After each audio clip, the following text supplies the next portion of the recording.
and yours. I'm Kabir Naqvi, and we're bringing you this special broadcast of top stories from our studios here in the National Capital Region, styled exclusively by Paul Moll, ladies and gentlemen. An expansive list of stories for us and you to cover. We will throw light on the 37th day of the Israel-Hamas conflict in West Asia. We'll also throw light on some top international stories as well, and a full-blown segment on climate change as well, bringing you stories from East African to the French floods, and also talking about what's happening with the volcanic eruptions in Iceland, and will South Africa actually be able to meet its climate goals. But first and foremost, bringing you stories from back home. What's really happening in terms of national domestic politics, what's happening on the political chessboard, and Diwali celebrations across the country. Take a look at this. Prime Minister Narendra Modi, he celebrated Diwali with security forces stationed in Himachal Pradesh's Lepcha. Now, these are some visuals and some pictures that have come across from the Prime Minister's visit.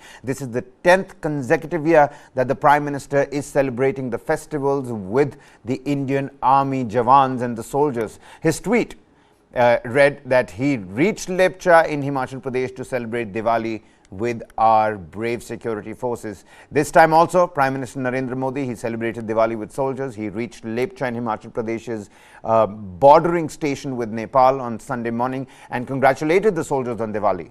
Now, it's important and interesting to note here that after becoming Prime Minister back in 2014, Prime Minister Modi went to Siachen for the first time to celebrate Diwali with the Jawans on the border front. In 2022, just last year, he celebrated Diwali with the soldiers in Kargil, and in 2023, he's reached Himachal's Lepcha.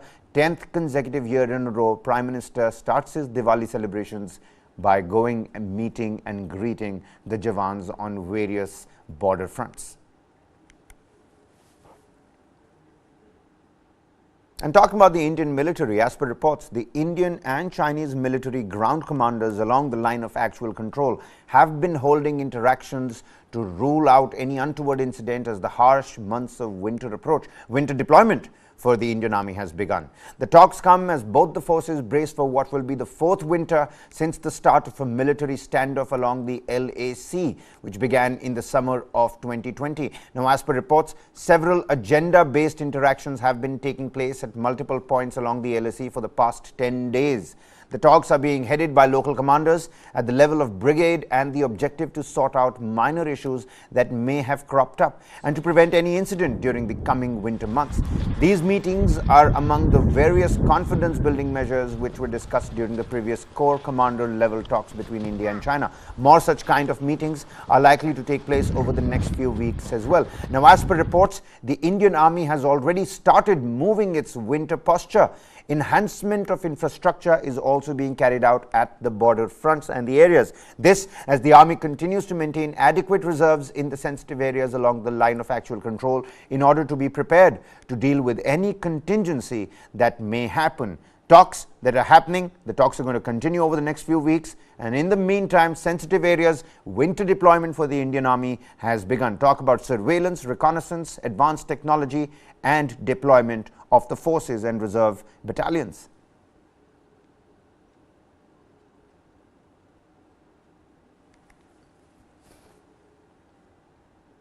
Shifting our focus back to some Diwali celebrations, and in a spectacular celebration of Diwali, the city of Ayodhya, it illuminated pretty much the Guinness Book of World Records itself by lighting over 22 lakh diyas during this year's Deepotsav 2023. Aerial shots of the beautiful ceremony on your screens, people. Now, breaking its record from last year, the temple town's luminous feat surpassed the previous record of over 15 lakh diyas set just last Diwali. Uttar Pradesh Chief Minister Yogi Adityanath, along with the state governor and diplomats from around 54 countries, attended the grand Deepotsav 2023 celebrations. Also, Chief Minister Yogi Adityanath himself received the certificate from Guinness World Records, making this Diwali truly special for the entire country.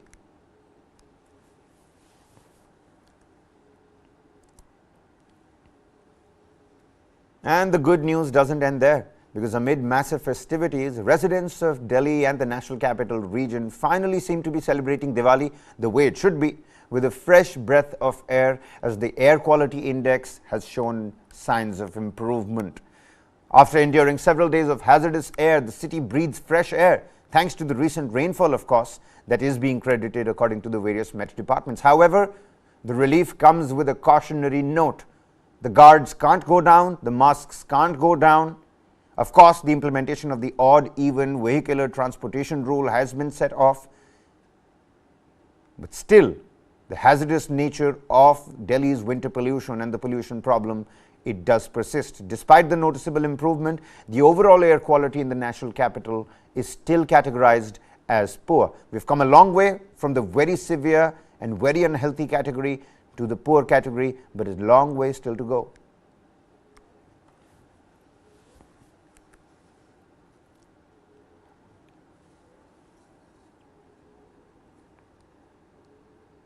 Next up, a story coming from our Mandate 2020 segment. It is, of course, the semi-final for the upcoming General Assembly elections in 2024. Telangana goes to polls on the 30th of this month. A story coming from that state.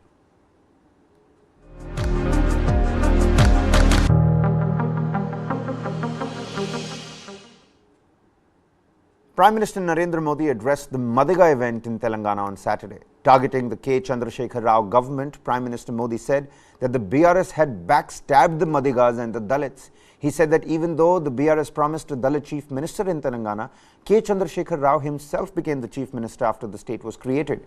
Taking a jibe at the Congress, PM Modi said that the Congress and the BRS were cooperating in corruption and didn't do anything for the Dalit community. आंदोलन के दिनों में आपसे वादा किया गया था कि किसी दलित को ही तेलंगाना का पहला सीएम बनाया जाएगा, लेकिन राज्य के निर्माण के बाद हर दलित आकांक्षाओं को कुचलते हुए सीएम की कुर्सी पर केसीआर ने कब्जा कर लिया। बीआरएस ने दलितों को जमीन देने का भी वादा किया था। क्या उन्होंने वादा पूरा किया? बीआरएस ने आपको दलित बंधु स्कीम के जरिए हजारों करोड़ रुपया देने की बात कही थी। क्या आपको इसका लाभ हुआ? सच्चाई ये है, ये स्कीम बीआरएस विधायकों के रिश्तेदारों की स्कीम बन गई है। कोर्ट तक को यह कहना पड़ा कि दलित बंधु स्कीम के लाभार्थियों का चयन निष्पक्ष होना चाहिए। यहां की सरकार ने किसानों के लोन माफ करने का भी वादा किया था, लेकिन किसानों को इसका भी लाभ नहीं मिला। यहां की सरकार ने इरिगेशन स्कीम्स के बदले आप लोगों को इरिगेशन स्कीम दिए हैं। भ्रष्टाचार के मामले में भी कांग्रेस और बीआरएस एक दूसरे से अलग नहीं है। भारत में सामान्य तौर पर अलग अलग राज्य विकास योजनाओं के लिए दूसरे राज्यों के साथ कोऑपरेशन करते हैं, लेकिन बीआरएस की सरकार ने दिल्ली की आम आदमी पार्टी के साथ मिलकर हजारों करोड़ रुपयों का शराब घोटाला कर दिया। ये लोग काम में नहीं, करप्शन में कोऑपरेशन करते हैं। और मैं तेलंगाना के लोगों को ये स्पष्ट तस्वीर भी देखने को कहूंगा। दिल्ली में कांग्रेस की कट्टर सहयोगी आम आदमी पार्टी के साथ मिलकर तेलंगाना की बीआरएस पार्टी कट्टर भ्रष्टाचार करती है, और फिर यहां वही बीआरएस कांग्रेस के खिलाफ लड़ने का ड्रामा कर रही है।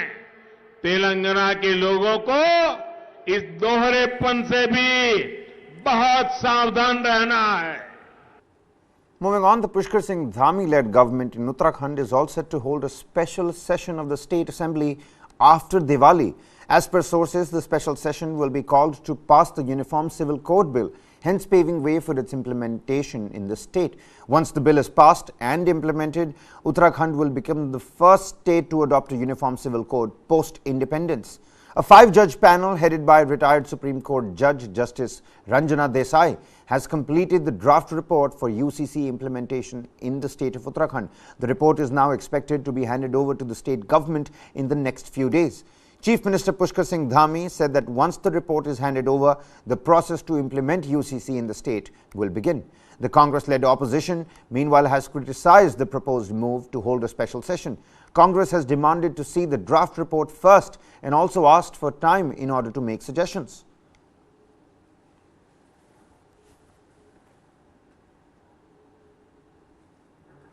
Next up, bringing you the latest developments from the war front in that conflict-ridden region in West Asia as Israel and Gaza war ends up in the 37th day with no end to the fighting in sight.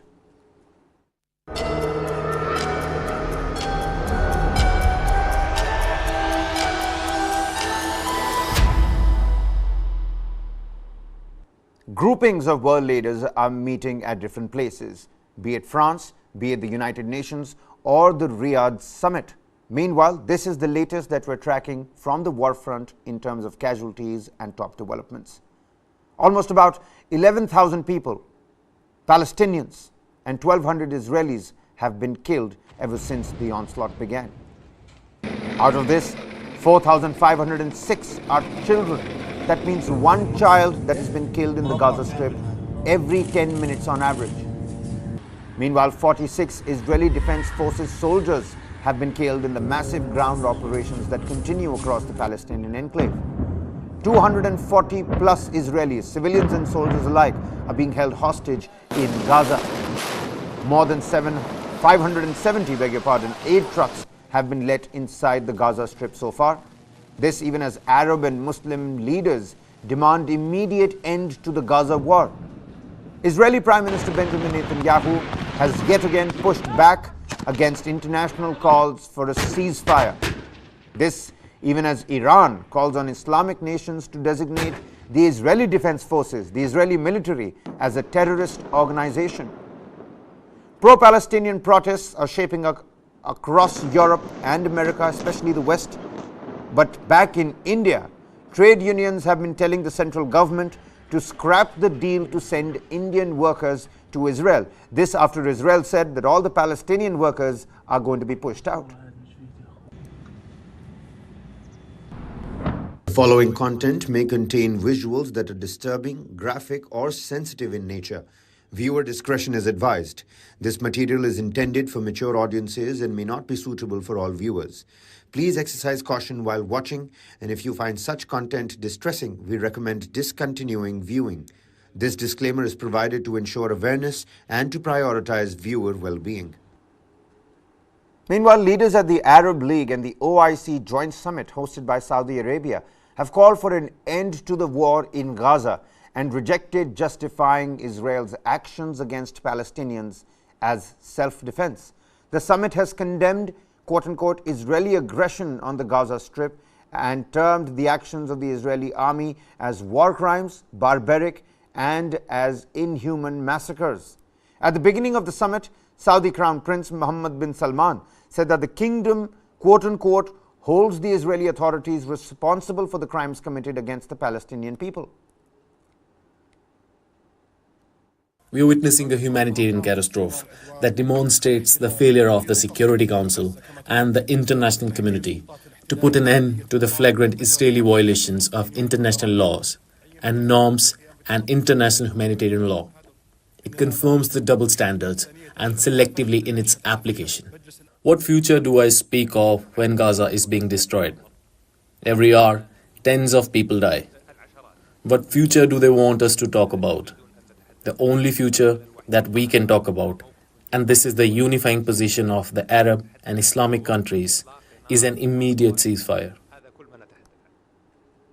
And amid calls for immediate ceasefire, Iranian President Ibrahim Raisi, who is on his first trip to Saudi Arabia since the two countries mended ties in March, called upon the Islamic countries to designate the Israeli army as a terrorist organization? Undoubtedly, the US government is the commander and the main accomplice of the crime. Both the war machines of the Zionist regime and its fuel belong to the Americans. Cutting any sort of political or economic relations with the Zionist regime by the Islamic countries. In this regard, trade boycott against the Zionist regime, especially in the energy field, should be prioritized. Islamic governments should designate the army of the occupying and aggressor regime as a terrorist organization. Meanwhile, Turkish President Recep Tayyip Erdogan renewed his call for an immediate ceasefire. He said that Israel was taking revenge on Gazan babies, children and women. We are faced with a barbarism unprecedented in history, where hospitals, places of worship, schools and refugee camps, ambulances are bombed and civilians are massacred. According to the UN, in Gaza and Ramallah, 12,000 Palestinians have been killed and 73% of them were women and children. Now, the final declaration of the summit also called upon the United Nations Security Council to adopt a decisive and binding resolution to halt Israel's aggression. The declaration also called for an end to weapons sales to Israel and dismissed any kind of a future political resolution to the conflict that would keep Gaza separate from the West Bank area. The summit, however, also brought out the differences which exist among the Arabic countries. 4 Arab countries rejected the proposal which called for prohibiting the use of American and other military bases located in Arab countries to supply Israel with weapons and ammunition and other material. Now, the names of these 4 countries that rejected the proposal have not been disclosed. At the same time, several nations in the grouping also rejected responding to Israel's actions by disrupting oil supplies and by severing economic and diplomatic ties with Israel. Israel has till now rejected all calls for a ceasefire in Gaza, with Prime Minister Benjamin Netanyahu saying that the Israeli forces will continue their operation in Gaza with full force. This even as the Israeli military has said that it will help in evacuating babies who are trapped in Gaza's Al-Shifa hospital, one of the major and biggest medical facilities in the Gaza Strip. This came after several international humanitarian organizations called upon the Israeli government to cease the unrelenting assault on Gaza's health system. Thousands of people seeking safety in southern Gaza fled the enclave's main hospital on Saturday as fighting continued in the area for the second day. This man says he lost his son in gunfire and that he had to keep moving, leaving his body at the site.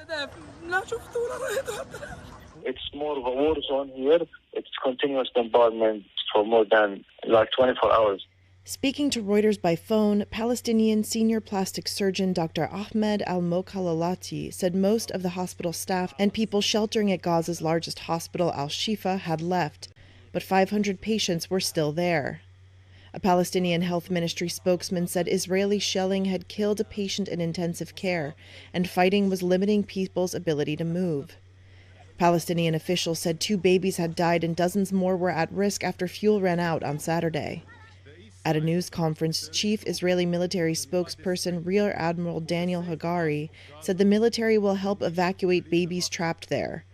In this video released by the Israeli army, defense official Colonel Moshe Tetro says there are clashes between Israel Defense Forces troops and Hamas operatives around the hospital, but the Israeli military denied endangering it. Israel said earlier that doctors, patients, and thousands of evacuees who have taken refuge at the hospitals in northern Gaza must leave so it can tackle Hamas gunmen who it says have placed command centers under and around them. Hamas denies using hospitals in this way. Meanwhile, Hamas said it had completely or partially destroyed more than 160 Israeli military targets in Gaza, including more than 25 vehicles in the past 48 hours. But an Israeli military spokesperson said Hamas had lost control of northern Gaza. Israeli Prime Minister Benjamin Netanyahu repeated in a press conference on Saturday his aim that Israel take security control over Gaza for an indefinite period, saying we won't stop until the mission is completed. Dr. Rick Brennan, the regional emergency director of the World Health Organization, says the situation is desperate. 50% of those hospitals are non-functioning right now. Those that are functioning are working well below their capacity because of a lack of fuel, a lack of medicines, a lack of water and necessary medical supplies. Doctors, nurses are completely exhausted and overwhelmed, and a number of the hospitals are under attack. As the humanitarian situation worsened, Gaza's border authority announced that the Rafah land crossing into Egypt would reopen on Sunday for foreign passport holders after being closed on Friday. Humanitarian ceasefire, that seems to be the clarion call that is growing in its chorus across the world. Meanwhile, a child is killed on average every 10 minutes in the Gaza Strip. This according to World Health Organization Director General, who also told the same to the United Nations Security Council. He said that half of Gaza's 36 hospitals and 2/3 of its primary healthcare centers were not functioning, and those that were operating were way beyond their capacities, describing the healthcare system as being on its knees. Tens of thousands of displaced people sheltering at hospitals, families crammed into overcrowded schools, desperate for food and water. More than 10,800 people have now been killed in Gaza, almost 70% of them women and children. On average, a child is killed every 10 minutes in Gaza. 1.5 million people have been displaced and are looking for shelter anywhere they can find it, but nowhere and no one is safe.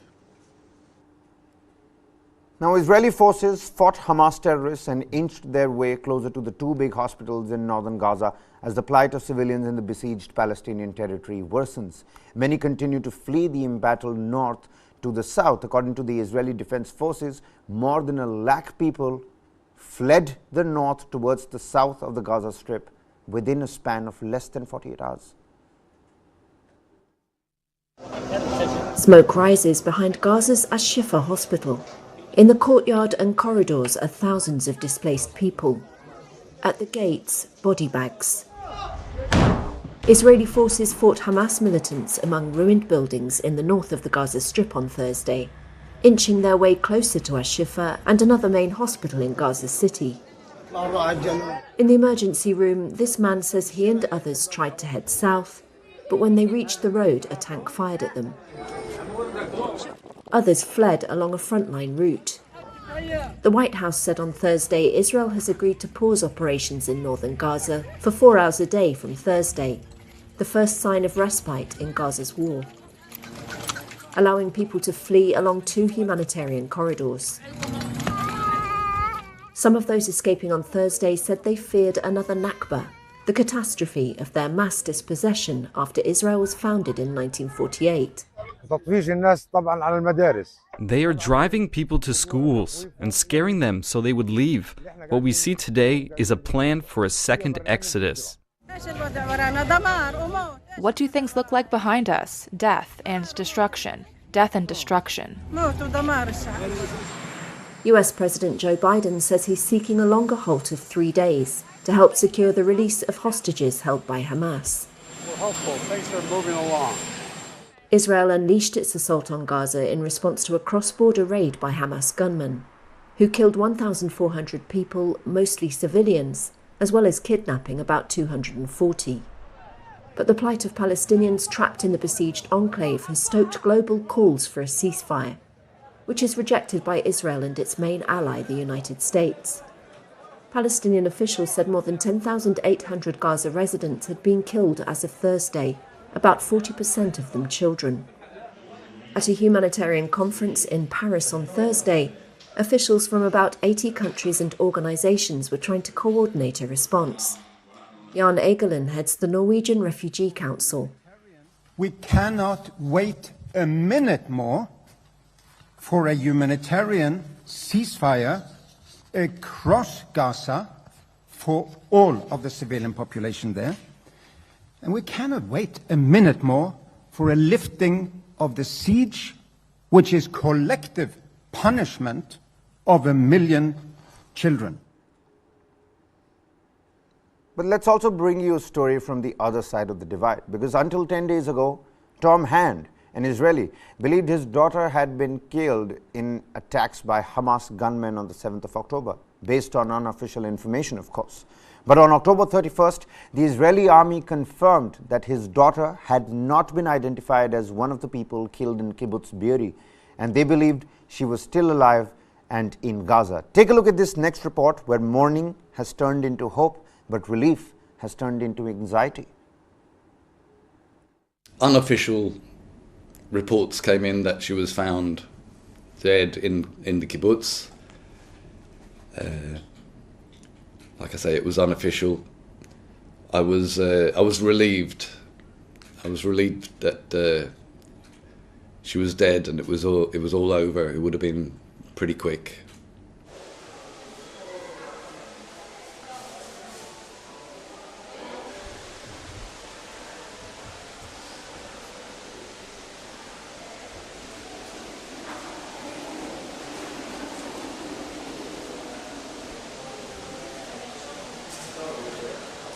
Now I know she's in Gaza and she's alive.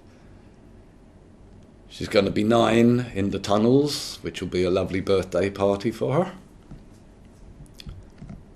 She won't even know it's her birthday. She'll have no idea of night or day or time. But yeah, you know, there'll be no birthday party, no birthday cake, no friends around.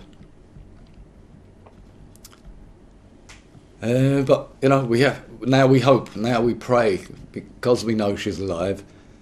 You have to completely switch your head around 180 degrees and think, okay, we're going to get her back. We're going to get her back. We're going to get them all back. No matter when we get her back, we'll have the biggest birthday party the world has ever seen. Meanwhile, at the same time, around 50 protesters demonstrated in Tel Aviv on Saturday evening, calling for a ceasefire as Israeli forces' assault on the Gaza Strip rages on. They said they were protesting the indiscriminate killing of civilians that have been seen in the past weeks by Hamas, by the IDF alike in the Gaza Strip. There were open calls for a ceasefire and the release of hostages as well. Placards read, "Ceasefire now and no winners in any war." We are here to protest against the indiscriminate and release of the hostages and going towards, especially children, no matter if they're against the indiscriminate killing of civilians that we are seeing in the past weeks by Hamas and by the F in the Gaza Strip. We are calling for a ceasefire now and release of the hostages and going towards a solution to this never-ending bloodshed and continued killing. For Palestinians, we want everyone that live inside the border and outside of it, whether it's within Israel, the Gaza Strip or the West Bank, to live in peace and equality. Meanwhile, pro-Palestinian protests have also been taking shape across the world, especially in the West. Take a look at this. Britons gathered to demand ceasefire in Gaza, especially on Armistice Day. Protesters gathered at a pro-Palestinian march in London on Saturday to demand a ceasefire from Israel's bombardment of the Gaza Strip. Government ministers had called for Saturday's march to be cancelled because it falls on Armistice Day, which marks the end of World War I and commemorates those killed in military action. British Interior Minister Suella Braverman said that the protesters were hate marchers in remarks that attracted widespread criticism. But protesters said that her words had the opposite effect. A protester was heard saying that Armistice Day is supposed to be about the end of the war, and this is exactly what people are here for. We want to be seen protesting for the end of the war in Gaza, and this is what we're all supporting, according to a 26-year-old student protester. 1, 2, 3, 4! 5, 6, 7, 8! Meanwhile, hundreds of protesters rallied outside the district office of Representative Yvette Clark in Flatbush, New York, demanding an immediate ceasefire in Gaza as well. Protesters wrote the names of some of the over 4,000 Palestinian children that have been killed in the conflict. The White House said on Thursday that Israel agreed to pause military operations in parts of North Gaza for 4 hours a day, but there was no sign of a let-up in the fighting that has killed thousands and laid waste to the seaside enclave.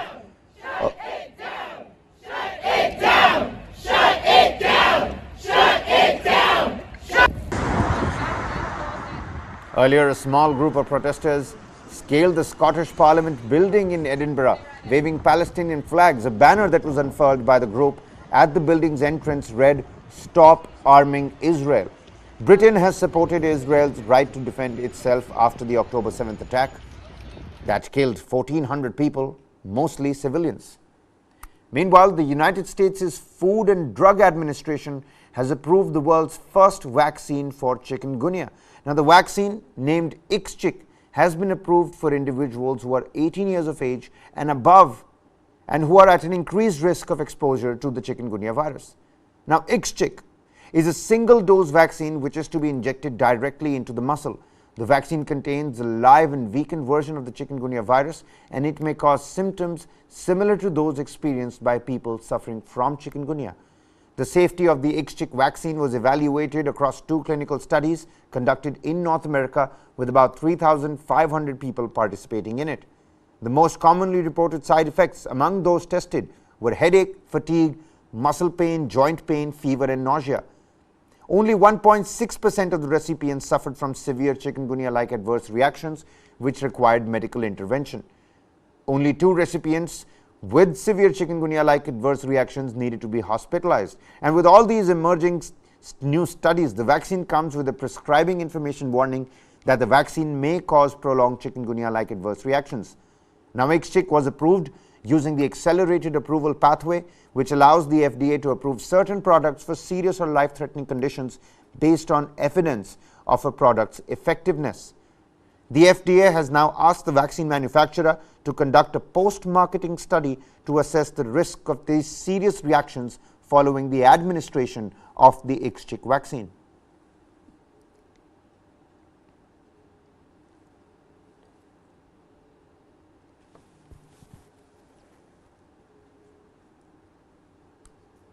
And taking a look at some other top international developments, President Joe Biden will meet Chinese President Xi Jinping face-to-face for the first time in a year this coming Wednesday. Now, the White House said in this high-stakes diplomacy that is aimed at curbing tensions between the world's 2 superpowers, Biden and Xi Jinping will come face-to-face. For the first time in a year, U.S. President Joe Biden and Chinese President Xi Jinping will meet face-to-face in California for a high-stakes discussion aimed at curbing tensions between the world's 2 superpowers. The White House confirmed the meeting on Friday, and senior administration officials said the 2 leaders were expected to discuss the Israel-Hamas war and Russia's invasion of Ukraine, as well as several other topics including North Korea, Taiwan, fentanyl, and artificial intelligence. I think this is a very important moment that might be a turning point in U.S.-China relations, which have continued to deteriorate for many years. Vinny Agarwal is a professor of political science at UC Berkeley. I think having the 2 presidents meet is a very good idea because there's been a lot of tension in U.S.-China relations over semiconductors, over technology transfer and the like. And so I think the opportunity to have a conversation with President Xi and having President talk to President Biden will be very useful because I think the Chinese are now beginning to see that it's useful to have good relations with other countries, including Korea, Australia, and the like, and they're actually making an effort now to reach out to other countries. Tensions have flared between the 2 countries since their last meeting a year ago. In February, Biden ordered the shooting down of a suspected Chinese spy balloon that transited U.S. skies. Biden is also expected to raise Chinese influence operations in foreign elections and the status of U.S. citizens Washington believes are wrongly detained in China. The closely watched interaction, which is set for Wednesday on the sidelines of the Asia-Pacific Economic Cooperation Summit in the San Francisco Bay Area, could last hours and involve teams of officials from Beijing and Washington. Meanwhile, China's largest lender, the ICBC, got hit by ransomware in the United States. The attack disrupted U.S. Treasury market trade. ICBC Financial Services, the United States' unit, is investigating and making progress in recovery as well. China's government assures normal business at ICBC worldwide, emphasizing emergency response efforts and risk minimization. Have a look at this next report for more details. China's biggest lender was hit by a ransomware attack. The US arm of the Industrial and Commercial Bank of China, or ICBC, became the latest victim of hackers demanding a ransom. The attack disrupted trade in the US Treasury market on Thursday. ICBC Financial Services is the US unit of China's largest commercial lender by assets. It said it was investigating the attack that disrupted some of its systems and that it was making progress towards recovering from it. The Chinese government weighed in on Friday through Foreign Ministry spokesman Wang Wenbin. According to our understanding, the ICBC has been closely monitoring the matter and has done its best in emergency response and supervisory communication to minimize the risk, impact and loss. Wang said business was normal at ICBC head office and other branches and subsidiaries around the world. ICBC further said it had successfully cleared Treasury trades executed on Wednesday and repurchase agreements financing trades done on Thursday. But some market participants said trades going through ICBC were not settled due to the attack and affected market liquidity. Ransomware attacks often involve hackers locking a victim organisation's systems, and they demand ransom for unlocking it, while often stealing sensitive data for extortion. Several ransomware experts said a cybercrime gang named Lockbit was believed to be behind the hack. Lockbit did not respond to a request for comment.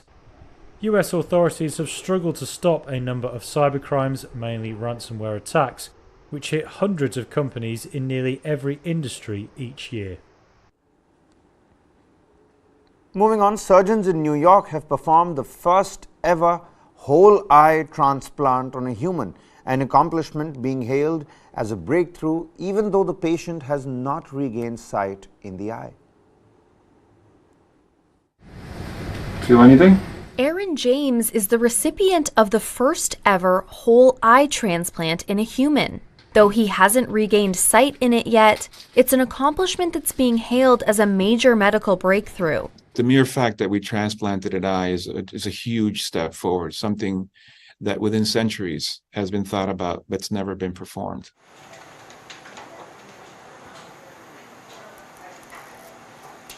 Until now, doctors have only been able to transplant the cornea, the clear front layer of the eye. James, who survived a work-related high-voltage electrical accident, needed a partial face transplant. Initially, doctors were just planning to include the eyeball as part of the face transplant for cosmetic reasons. The surgery took 21 hours. You know, they told me, they said, honestly, we never expected it to make it to the transplant, you know. I mean, they never expected it to work at all. And they told me that from the get-go. But just the fact that it's alive, blood flowing through it, I mean, you know, that's the first step, you know, and that's what I told them. I said, you know, even if I can't see, which I didn't have an eye there to begin with, you know, after the accident, you know, maybe at least, you know, y'all can learn something to help the next person. In the 6 months since the surgery, doctors say the grafted eye has shown important signs of health, including well-functioning blood vessels and a promising-looking retina. Lead surgeon Dr. Eduardo Rodriguez says transplantation of a viable eye opens many new possibilities. If the possibility of some form of vision restoration occurred, it would be wonderful. But there were significant concerns. The goal was first to perform the technical operation, ideally have it be vascularized, and then whatever happens after that, we'd have to determine with future studies. Other research teams are developing ways to connect nerve networks in the brain to sightless eyes through the insertion of electrodes, for example, to allow vision, meaning James might still regain sight in his transplanted eye. And I don't think anyone can claim that he will see, but by the same token, they can claim that he will not see. If at this point, I think we're pretty happy with the result that we were able to achieve with a very technically demanding operation. I mean, that's how you got to start it. You know, you got to start it somewhere.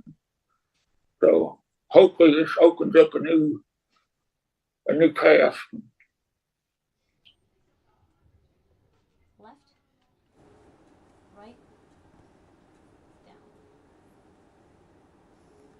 Well, ladies and gentlemen, climate change is real, and we certainly must be talking about it as well. Coming up next is our full-blown segment on global climate stories.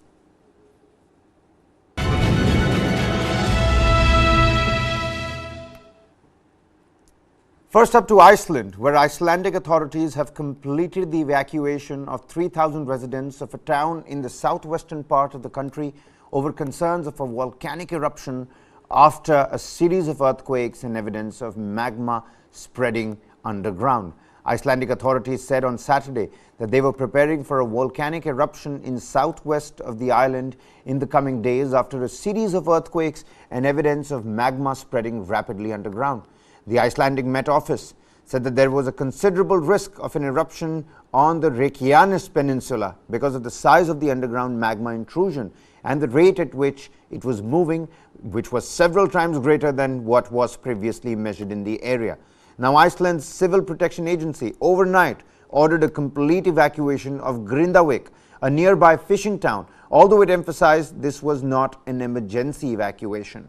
The Reykjanes region has in recent years seen several eruptions in unpopulated areas, but the current outbreak is believed to pose an immediate risk to the town authorities. On Thursday, increased seismic activity prompted the closure of the Blue Lagoon geothermal spa, one of the country's main tourist attractions as well.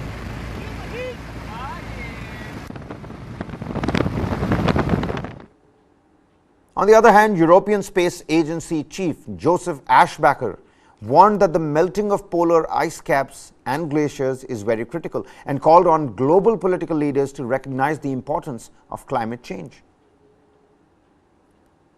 The situation at the poles is very critical.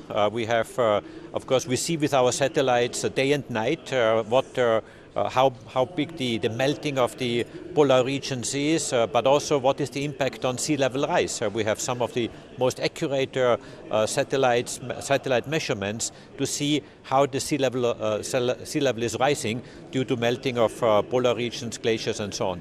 Well, what I really expect and hope for, but this is more as a private citizen because it's for the politicians to really implement these actions, is to recognize the importance of climate change, what has to be done to really do everything that is necessary to decarbonize our economy and become carbon neutral by mid of this century. And there, again, you have all the support from the space agencies. The European Space Agency is spending a significant amount of its funding. About 1/4 of our budget is dedicated to Earth observation, which is mostly focusing on climate activities. And yes, we fully support these initiatives with the means we have at our disposal. Shifting our focus here, the exposed cracked floors of parts of Lake Titicaca, South America's largest freshwater basin, nestled amid the Andes Mountains, are an alarming sight for the local farmers and scientists. Why? We'll take a look at this next report. This dry patch of land used to be part of Lake Titicaca.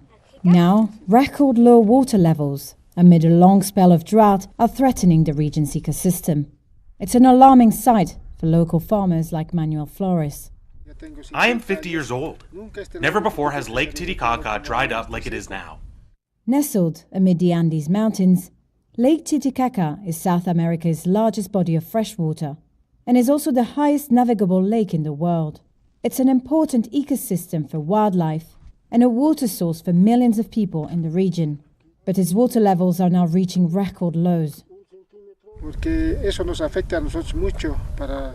This affects us because there is no more food for our livestock and we cannot travel by boat. Now we have to walk and our crops no longer exist because it hasn't rained since last year. So the water has decreased.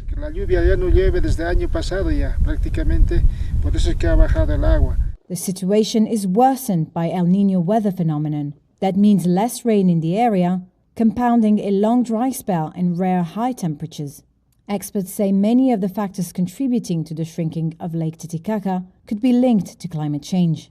Xavier Lazaro is an aquatic system specialist with the French Research Institute for Development. 95% of the water loss from the lake is due to evaporation, which shows that this is totally or almost totally caused by climate change. Farmers and experts say the drought is now approaching critical levels for the region's agriculture. If it does not rain by early December, there will be no planting of potatoes, one of the food staples for Bolivia's rural communities and cities. Lake Titicaca's decline comes with global temperatures hitting record highs, which has impacted rivers, lakes and glaciers from the United States to Asia. And the United Nations has warned that around 1.6 million people, that's 16 lakh people in Somalia, could be affected amid flooding across East Africa caused by heavy seasonal downpours. The United Nations has described floods that have uprooted hundreds of thousands of people in Somalia and its neighbours as a once-in-a-century event. The UN Office for the Coordination of Humanitarian Affairs said around 1.6 million people in Somalia could be affected by the heavy seasonal downpours, which follow a historic drought. The floods have already killed at least 29 people in Somalia and forced more than 300,000 from their homes. In Mogadishu on Thursday, Hussein Abtidoun, the regional director of hygiene and beauty restoration, was cleaning the streets with his team. Yesterday, the rains damaged the engines of many cars. Many tuk-tuks were pulled out of the water. The workers are ready to help in the areas that were affected. We rescued many tuk-tuks carried away by the floods. Our rescue teams are on standby near the dams in the city to save people from the floodwaters. Among places flooded in Somalia are camps for those already displaced by a jihadist insurgency or by the country's worst drought in 4 decades. Aid groups say people there are being forced to flee for a second time. UN Aid Chief Martin Griffiths said extreme weather linked to the ongoing El Niño weather phenomenon could further escalate humanitarian needs in already vulnerable communities. We know what the risks are, he said, and we need to get ahead of these looming crises. And with that, it's a wrap on this edition of Top Stories. A lots more coming right on the other side. This is Kabir Naqvi signing off. A very happy Diwali to everyone.